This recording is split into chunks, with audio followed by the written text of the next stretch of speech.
Alright, gamers, you know what's going on. We're doing the definitive tier list for story in Guild Wars 2. This is it. It's time. Daisy stream number 1. Yes, dude. I don't want to see your mug. It's time to stream just your dog. Just the dog. Nothing else. That's what I want to see. Alright, it's tier list time. I don't know why I haven't played. I don't know who would be making a tier list if they haven't played one of these.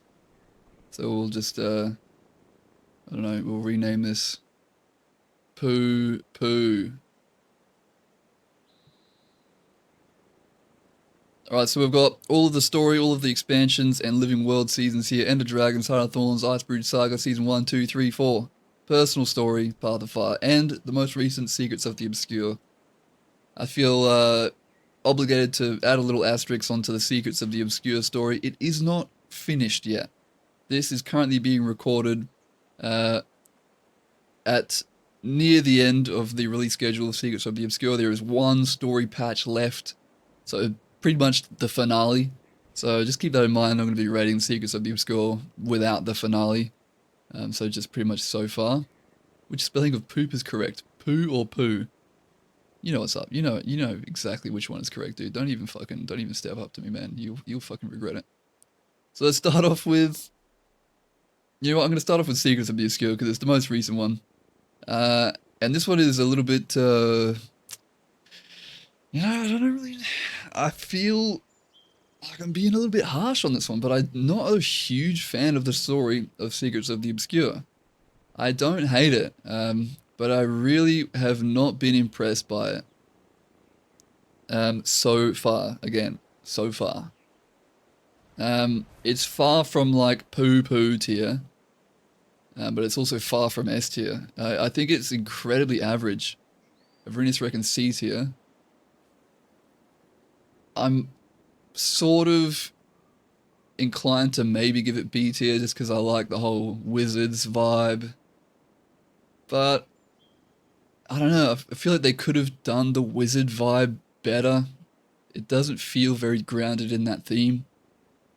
It sort of goes off into its own theme, which isn't really too bad. But yeah, just the whole story I've kind of just been very just, it's just fine. I'm just getting through it for the achievements. I think we're actually gonna chuck it in C tier for now. C, technically C is a pass, where I come from anyway. C is a pass, but it's just barely. I feel like that makes sense. Just barely passes. That's where Secrets of the Obscure is going. Alright, what are we gonna do next? We started with the most recent story. Let's go on to the oldest story next. Personal story. The personal story. It's fucking poo-poo, dude. The personal story, in my opinion, is by far the weakest story out of everything.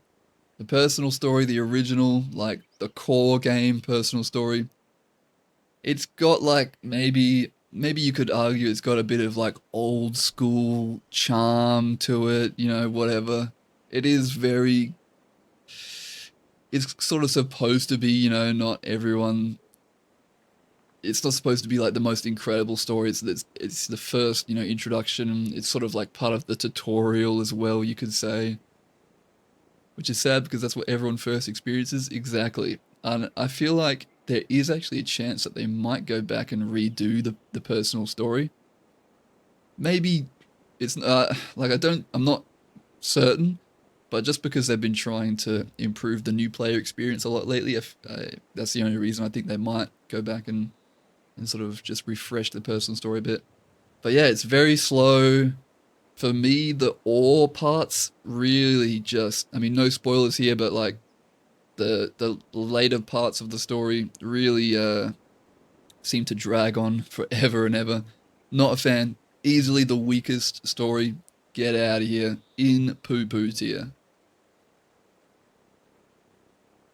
Almost lost interest in the game doing personal story. Yeah, I think a lot of people share that sentiment as well. It's a bit of a grind to get through for me. But the good thing about that is once you've done the personal story, it's pretty much all uphill from there. What should we do next? I think I'm gonna do one of my favorites next. Fucking Living World Season 4, man. I love this fucking Living World Season 4.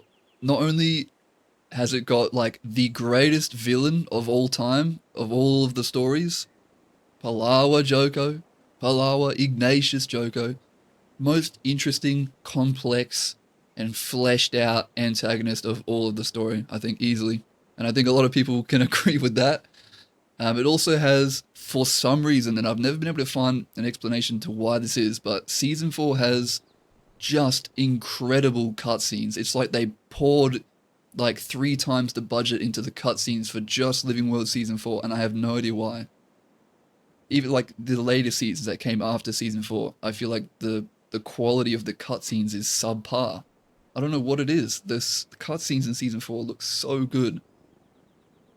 There's also one of my favorite voice acting moments of all story, I think, is in Season 4 as well. And it is to do with Timey. I'm not going to give any more explanation than that, but Timey, the voice actor for Timey, has some incredible voice acting lines in Season 4. So cool.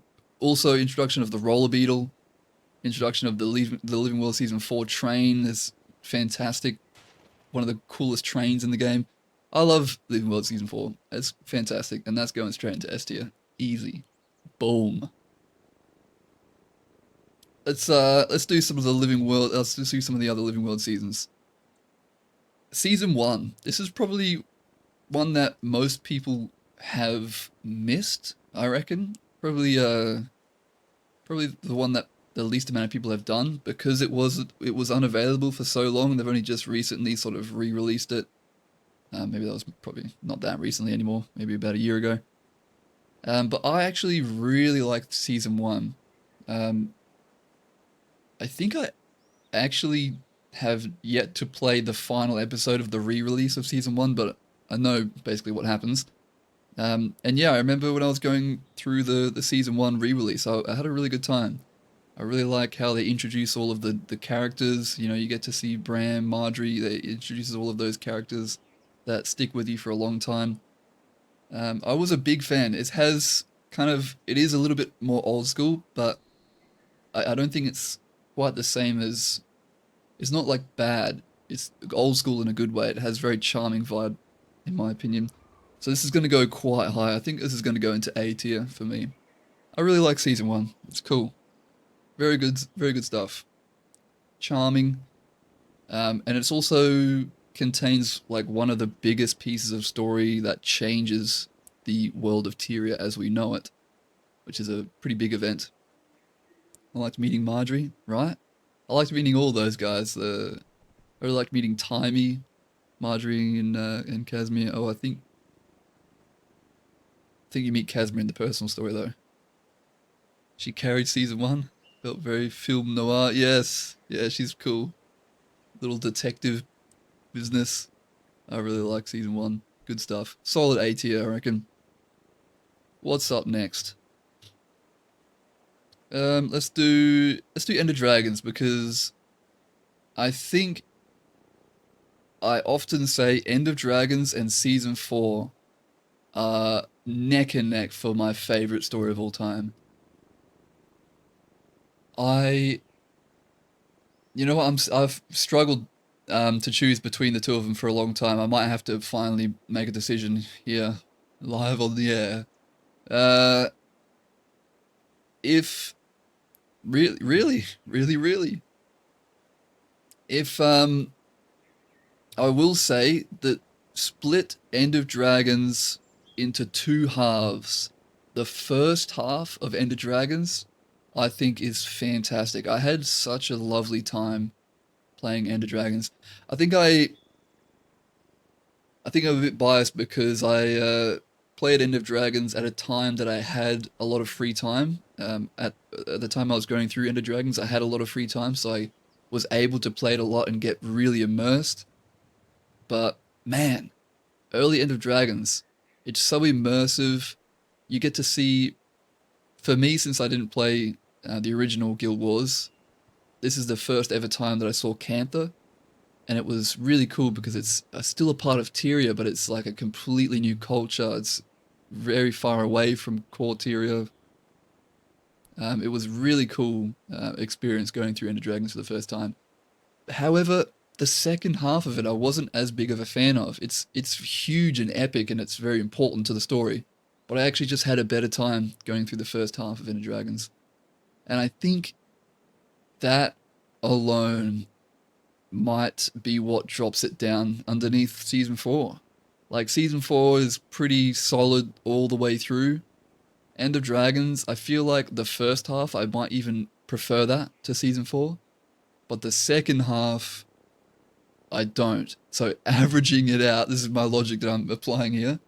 Averaging it out, I think we're gonna go just below season 4. It looks like there we go. I've officially made my decision. Season 4 is my favorite story. But man, I fucking love Ender Dragons. You know what? I might have to put it in S tier as well. Ender Dragons is S tier. It's behind season 4, but it's still S tier for me. I fucking love Ender Dragons. It's so cool. And it's also just the conclusion to a decade-long story. You can't fucking that's a pretty big shoes to fill. And it did it well. It filled those shoes. Alright, that's it. It's S tier, just behind season 4. Let's smash some of these out. Icebrood Saga. I don't like Icebrood Saga. Poopy. But the reason I'm not putting it like in the lowest tier is there is a lot that I like about Icebrood Saga as an expansion. For some reason, every single fucking song on the Icebrood Saga soundtrack is an absolute banger. I found myself at multiple times going through this story getting like pulled out of the immersion because I'm like, holy shit, this song is so good that's playing right now. It's got some really cool songs, but the story itself, not a fan. It's got some really cool songs. It's got some awesome maps, both for like farming, like Drizzlewood Coast, and just like spectacle. Dragonstorm has awesome spectacle. I'll never forget the first time I saw the Dragonstorm cutscene at the end. So epic. But story alone, D tier. Don't like it. It was a slog getting through of it. Maybe the very early Icebrood Saga is kind of interesting, but yeah, I still felt like I was clawing my way through it. Not a fan, but it's not poo poo. Poo poo, do. I think that makes more sense to me personally. Yeah, D tier seems right. Not a fan. Didn't really like it, but it has a lot of redeeming qualities as well, just as an expansion. So, pretty good. Heart of Thorns. Heart of Thorns.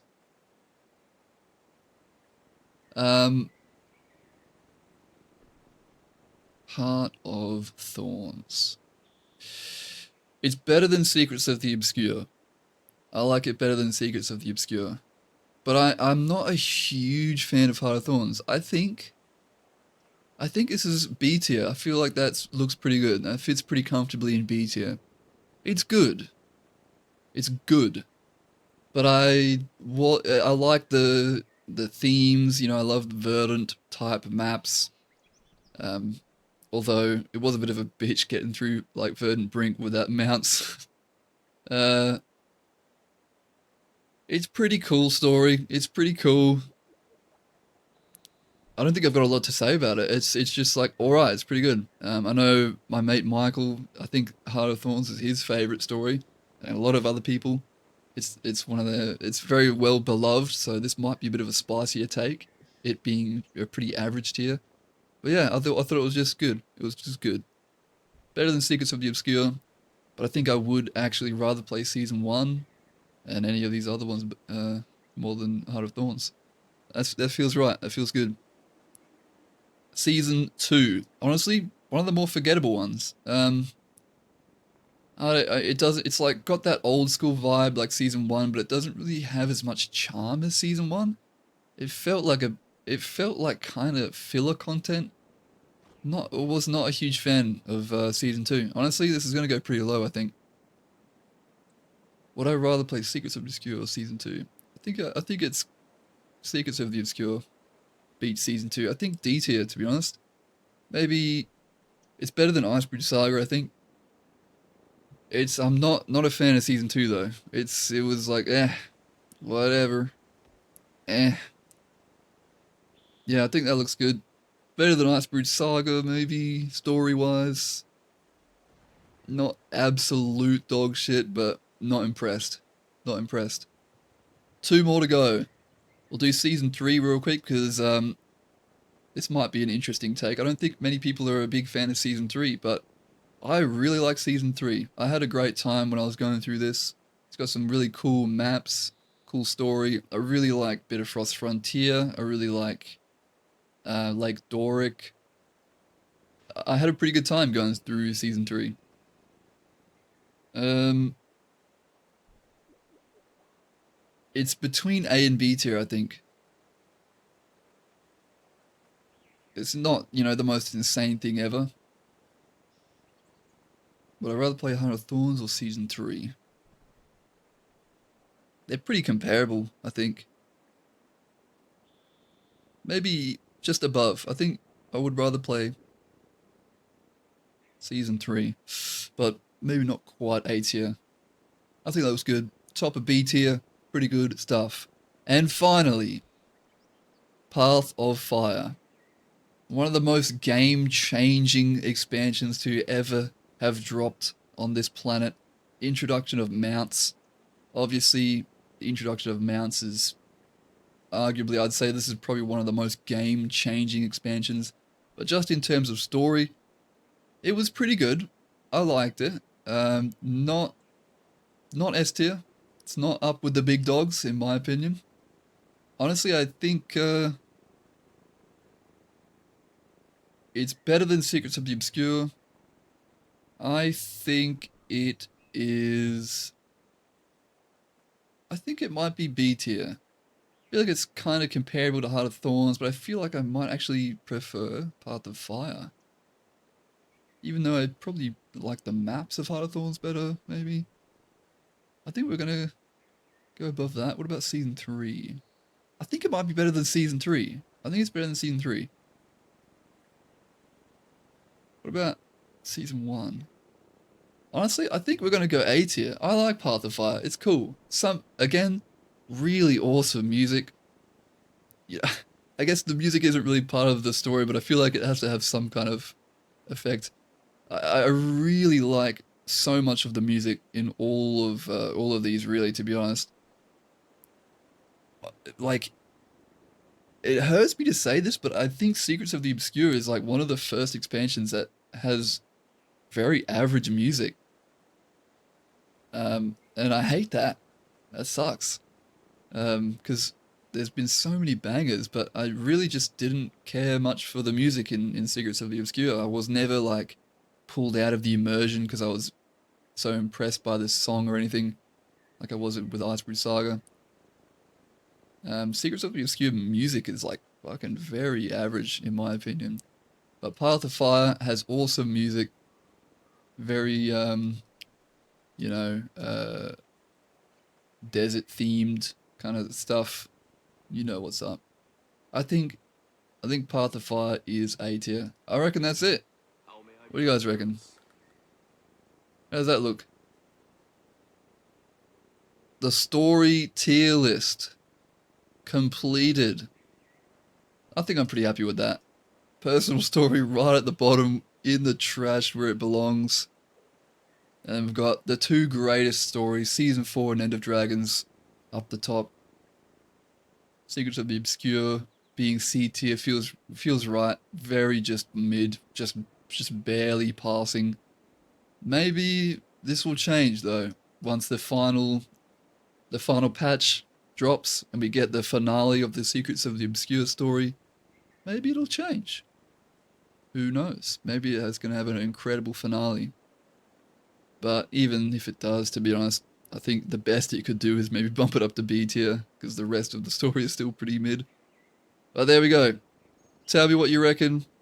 This is going on YouTube, so fucking chuck those comments down below. Do the stuff. Let me know what other tier lists you like to see. I enjoy doing the tier lists. They're good fun.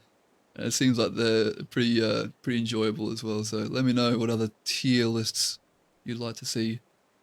I might do one for strike missions, I think. Ranking all the strike missions. But that'll just about do it for me. Take it easy, gamers.